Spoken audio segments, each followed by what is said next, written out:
संभल की शाही जामा मस्जिद की survey report को अब कोर्ट में दाखिल कर दिया गया है। रमेश चंद्र राघव जो कोर्ट के कमिश्नर हैं, उन्होंने गुरुवार को इस रिपोर्ट को दाखिल किया। ये रिपोर्ट करीब 45 पन्नों की है, जिसमें 4.5 घंटे से ज़्यादा की वीडियो रिकॉर्डिंग भी लगाई गई है। इसके अलावा 1200 से ज़्यादा पूरी मस्जिद में अलग अलग एंगल से खींचे गए फोटोग्राफ्स भी इस सर्वे रिपोर्ट के साथ संलग्न किए गए हैं।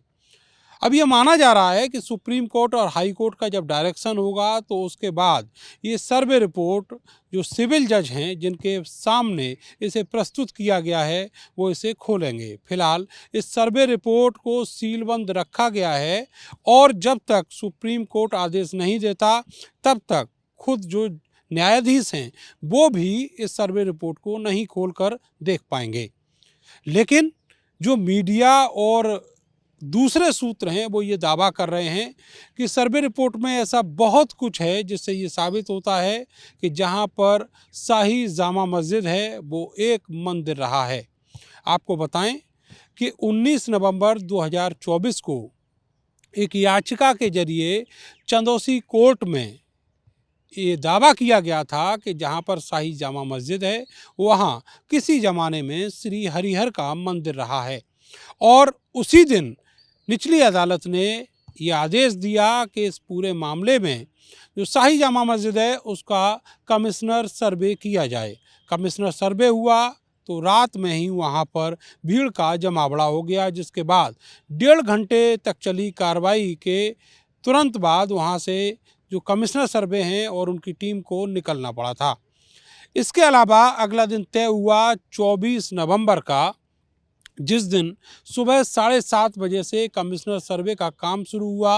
वो सर्वे चल ही रहा था, तभी मस्जिद के चारों तरफ भीड़ इकट्ठा हो गई, हजारों लोगों की भीड़, और उसने आगजनी की, हिंसा की, लोगों के वाहन जलाए, पथराव किया पुलिस के ऊपर, और इस पूरी हिंसा में 5 लोग अपनी जान भी दे बैठे।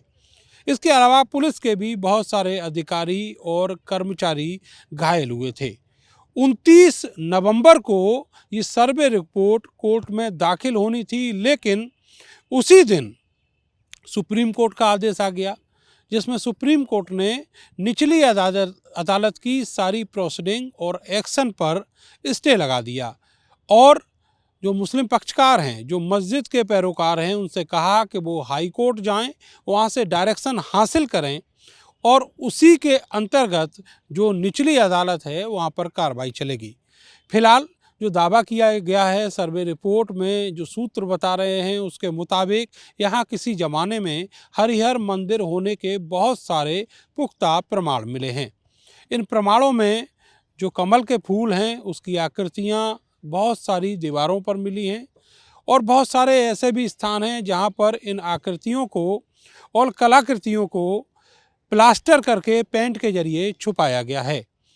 इसके अलावा वहाँ पर 2 बट वृक्ष भी मिले हैं। ऐसा माना जाता है कि ये बट वृक्ष उसी मंदिर का हिस्सा रहे हैं। हिंदू धर्म में बट वृक्ष की बहुत मान्यता है। अलग अलग मौक़ों पर, त्योहारों पर और अलग अलग पूजा पद्धति में बट वृक्ष की भी पूजा की जाती है। अब देखना ये होगा कि सर्वे रिपोर्ट सुप्रीम कोर्ट के आदेश के बाद कब डिस्क्लोज होगी और उसके बाद जो निकल कर आएगा वो चौंकाने वाला होगा। कैमरा सहयोगी सानू के साथ में नरेंद्र, भारत समाचार।